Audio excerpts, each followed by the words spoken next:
আমি এই মুহূর্তে আছি বাংলাদেশ আওয়ামী লীগ কার্যালয়ের প্রধান যে কার্যালয়টি রয়েছে গুলিস্তানের, সেখানে যে স্থানটি ছিল একসময়ে মানুষের সমাগমকৃত সেটি এখন পুরোপুরি পরিত্যক্ত। বিশেষ করে 5ই আগস্টের পরে দলের প্রধান যে শেখ হাসিনা তিনি পালাতক হওয়ার পরে এই ভবনটি ভাঙচুর এবং আগুন ধরিয়ে দিয়েছে বৈষম্যবিরোধী ছাত্র আন্দোলনের নেতাকর্মীরা এবং আন্দোলনকারী শিক্ষার্থীরা। এরপর থেকে কিন্তু এই ভবনটি একেবারে জরাজীর্ণ হয়ে পড়ে আছে। যদিও দফায় দফায় কয়েকবার বিভিন্ন ভাবে এটি দখল করার চেষ্টা করা হয়েছে, যদিও আমরা দেখতে পাচ্ছি এখানে একটি ব্যানার ঝুলছে যেখানে লেখা আছে আন্তর্জাতিক ফ্যাসিজম ও গণহত্যা গবেষণা ইনস্টিটিউট। তারা কিন্তু এটিকে পুরোপুরি পরিষ্কার পরিচ্ছন্নতার কাজ হাতে নিয়েছে। আমরা আপনাদেরকে একটু ভেতরের অবস্থাটি জানানোর চেষ্টা করব।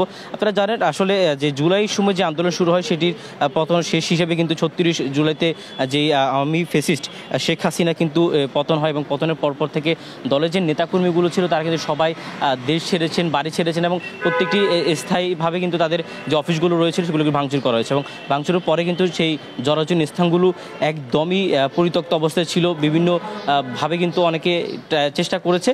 তো আমরা দেখেছি এখানে আন্তর্জাতিক যে গবেষণা ইনস্টিটিউট রয়েছে তারা কিন্তু এটিকে পরিষ্কার পরিচ্ছন্নতা কাজ করছে এবং আপনাদেরকে ঢাকা মেইল থেকে সরাসরি দেখানোর চেষ্টা করছি। আপনারা দেখছেন এখানে যেই ভবনটির ফ্লোর সেটি কিন্তু অনেকটা পুড়ে গিয়েছিল, পুড়ে যে ফাটা অংশটি ছিল সেখানে একেবারে ময়লার স্তূপ পরিণত হয়েছে। তো সেখানে কিন্তু পরিষ্কার পরিচ্ছন্নতা কাজ কিন্তু শুরু হয়েছে এবং সেটি চলছে।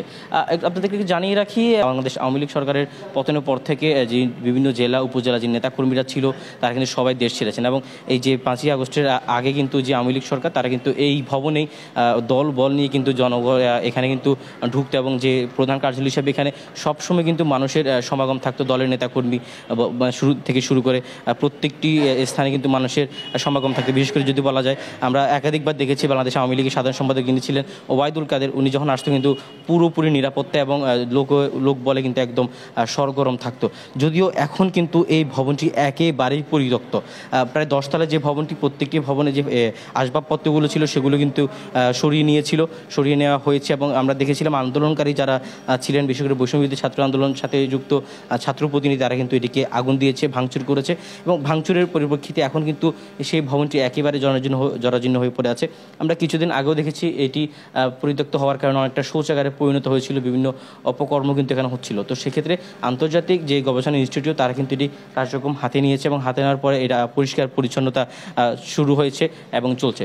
তো দর্শক, আপনাদেরকে এই বাংলাদেশ আওয়ামী লীগের এই প্রধান কার্যালয়ের একদম জরাজীর্ণ চিত্রটি দেখানোর চেষ্টা করছি এবং জানানোর চেষ্টা করেছি এখানকার বর্তমান পরিস্থিতি। এ ছিল আমার কাছে বাংলাদেশ আওয়ামী লীগের প্রধান কার্যালয় থেকে সর্বশেষ।